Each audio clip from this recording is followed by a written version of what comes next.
I learned very quickly, I'm like, but if I want to direct, I got to direct. And like, I gotta like keep developing those muscles. And I had met someone who like worked as a commercial director. Just not, we weren't close or anything, but he was telling me about like, you know, how he makes a living, how he's learning, doing things, how it is a way as a director you can make. He told me, he was upfront. He's like, it's extremely competitive. It's not easy. And also this was the music video heyday as well, right? So this is when like those like Mark Romanek, Spike Jones, Michel Gondry box sets were coming out. And like, so even though in Canada, no one really made money directing music videos, but like these other ways of directing were becoming more common knowledge to people. And a person I went to high school with worked as a head of sales at a very large commercial production company in Toronto. Which one? Do you remember which one? I believe it was Steam, which is still Oh, around. Steam is big. Yeah. Yeah. I think they're a part of the Radke group, and I think it was Steam. This was a while back, and I mean, we weren't close or anything, but we knew each other. And like she had seen some of my film work and like had won some awards, and she was like, "Wow, this is amazing." And I was like, "Well, how do you get into commercials?" And so she basically told me, she's like, "So what you need to do is you need to make what's called specs, make fake commercials. Basically, go and make 3 fake commercials that can show what you can do, and start taking them around for production companies." So that's what I did.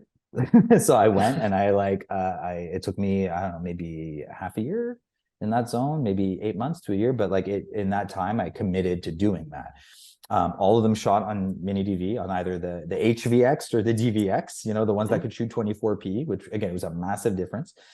You know, talked all my friends into helping me do it because I wasn't rich by any means. I helped on one. Yep, you did. Absolutely, man. And so we just went, I made these specs, cut them, put them together with my friends. Again, all friends, like always been community oriented, man. All of us like helping each other out. And so I started shopping it, cold calls. I had no real, like, even though I knew that woman who helped me out with the advice, she was like, "We're not taking on any young people." That's what they always say. They never, yeah. But I started shopping my stuff around to different companies, just cold calling, no connect. So like, I think I reached out to, I mean, 15 production companies, and I heard back from, it's been a while, but it was 4. I only heard back from 4 of them. Which was better than I expected, to be honest. And so that's pretty good, actually. You get 4 responses. It was good, you know. But like one of them was just a like, "Hey, let's talk." Like they weren't actually serious about it, but they were just. It was a very good person. I still remember the guy. He still owns a different company now, but he was very nice and helpful. And he actually it was pretty amazing that he took time to talk to me and give me some like really good advice. But there was a couple others that were actually interested in bringing me on and developing me, and one of them was a company where it was 2 women who worked at other bigger production companies before and went out and started their own.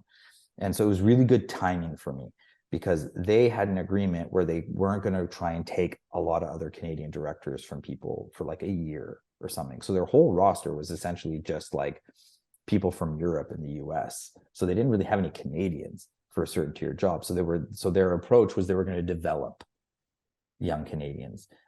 So I came along, I reached out at essentially, and timing in life is a big thing, right? Timing and being ready.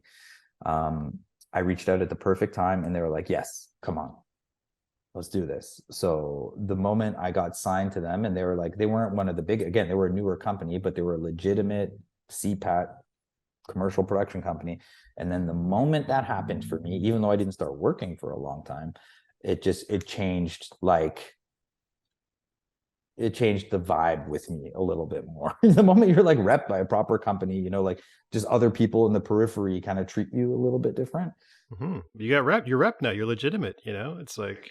But like I equate it to this, like I tell people all the time, like getting signed is like trying to get into a club. You know what I mean? That's like not one of the non-lineup clubs. You know how there's clubs out there that it's selection? They only like basically look at the people and they're like, "Okay, you can come in, you can come in, you can come in," right? So that's what getting assigned is like. And actually working is like, you're now inside that club and it's super busy and you can't get the bartender to notice you. So that's what so you're now in the club, right?